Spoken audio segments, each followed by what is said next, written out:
I've had hands-on experience with EVE Vanguard, the upcoming game from the makers of EVE Online.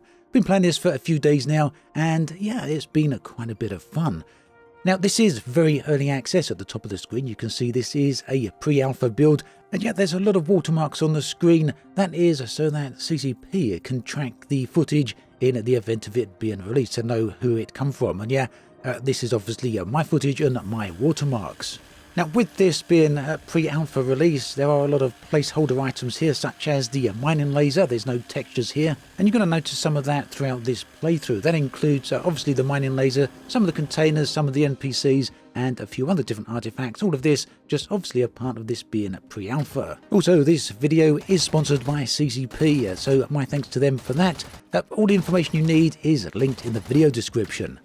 Now, in the first few seconds of this footage, you've seen me get involved in a variety of different activities, such as looting, mining, as well as a bit of shooting. The game takes place on the surface of planets within the EVE Online galaxy, and yes, the plan is ultimately to connect the two games together. EVE Vanguard and EVE Online will be inextricably linked. I'm just going to create a little bit of ammo here because I'm running low.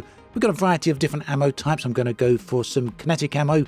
This is built from the resources you've seen me collecting as I've walked around the map.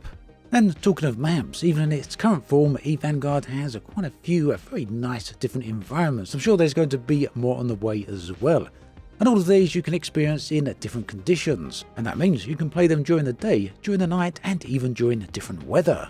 So of course, being from the makers of EVE Online, this is a pretty heavily focused PvP type experience, although that doesn't mean it's all entirely PvP. Most of the things I've been playing here have been PvE focused. There's a lot of PvE hostile NPCs dotted around the maps, and these will try and impede your progress, and sometimes you'll even involve having to defeat them for various different missions. Now, if you're wondering how long you have to stay on a map or how long a play session lasts, well, this, for the most part, is entirely up to you. You can simply drop down to a planet and collect a bunch of resources and then leave whenever you want. To leave, you check for a signal booster, and then using it will disconnect you from the clone you are playing. When you do this, you'll keep banked items as well as anything you have crafted. Now, when you deploy, you can deploy it with a group, or you can deploy on your own and have a solo experience. Here I've gone solo and I'm about to take on a mission. These are listed on the left hand side of the screen here. There's each planet will have a different selection of missions. These are all pretty similar to each other, but they all have a different approach and different requirements to actually achieve the goal. And you can see the amount of credits that they're actually going to pay out. So quick scan through each of these missions here before I finally decided to accept one. But one thing I found particularly interesting here about EVE Vanguard is the fact that, well, you're so very easily distracted from some of the main objectives you set yourself. There's a lot of different things going on. You can find loot, you can go and do a bit of mining, and from time to time you'll also get these other objectives come up on the screen. In this case, we got some mining riots, and this basically allowed us to go and conduct a little bit of mining. So these can be very profitable, so I wasn't going to ignore this. You can see that options has come up on the map down there, the little red icon. Turns out I'm pretty close to it, and yeah, I headed over there to find out what we could gather. Some of these containers are pretty interesting. You need to shoot off the bolts, the restraining bolts. Again, placeholder graphics there, and then install a decoder. Now, there is a number, an access code, a pin number to access that container. The little decoder is going to discover that for us. We go back to it in just a moment. First though, we're going to place the first tether so we can get the mining node sent down here from orbit. There's 3 tethers that are required to bring that mining node down, although I did find it a little bit difficult to find the correct location for a few of these. At any rate, here is the decoder having completed its job, and we've gained 10,000 credits from that. Those credits went straight to the bank. Other credits will go into your carry capacity, and you'll have to transfer that at a bank station, a bank node, in order to get that transferred back to space. So here is the second tether placement. We now need to find the third one, at which point you'll see the spaceship deliver the mining node. Here we go, this is the third one, and at this point we're all set.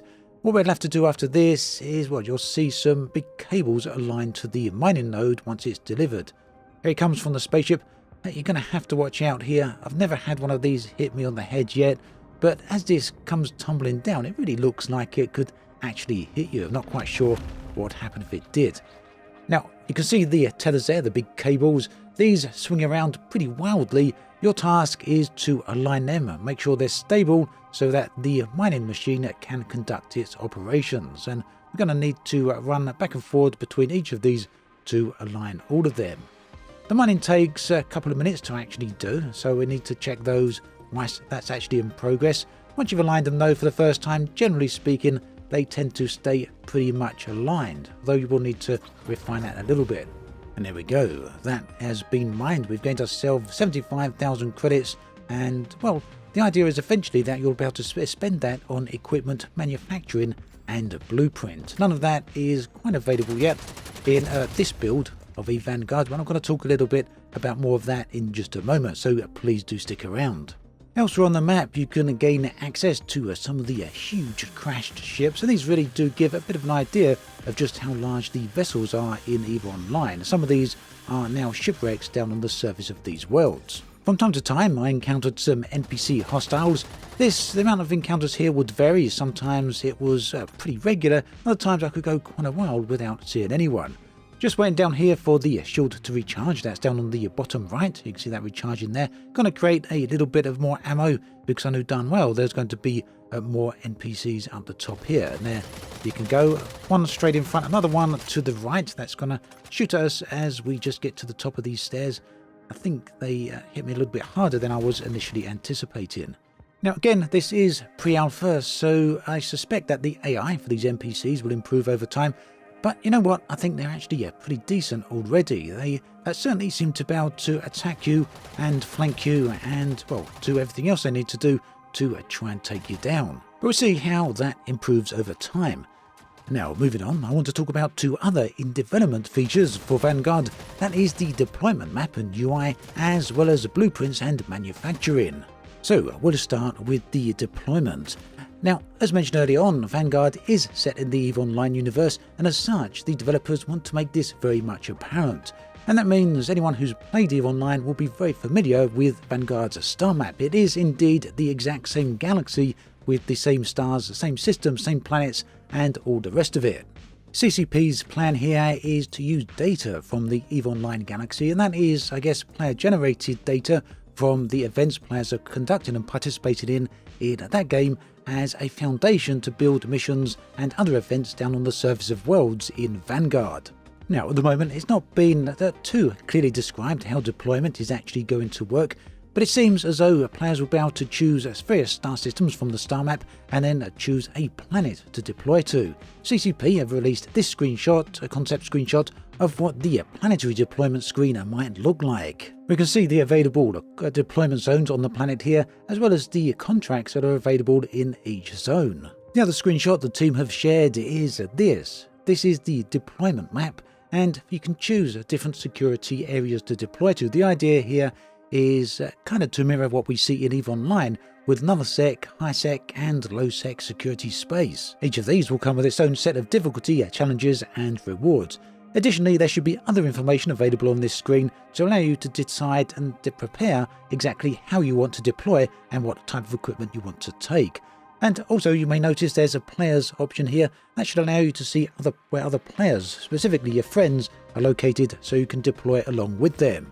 And talking of equipment, another thing the developers are considering here is how to use blueprints. Their idea is that instead of picking up equipment from the floor, from the surface of planets, you would instead pick up fragments of equipment. So these you could use to make blueprints, which in turn you could use to construct equipment multiple times. These blueprints would also be customizable, meaning you could build equipment to suit your own playstyle. Building the equipment would require resources you'd be able to gather from various different missions and various different planets. The idea here would be that different planets, different areas would have different types of resources. The developers also want to take another leaf out of EVE Online's book here, and manufacturing would work in real time, just as it does in EVE Online. That means when you start the manufacturing queue going, it would continue whilst you're offline. Another part of manufacturing could be chipsets. These would allow you to further customize weapons. An example that CCP gave here is the ability to change a weapon so that it could fire faster.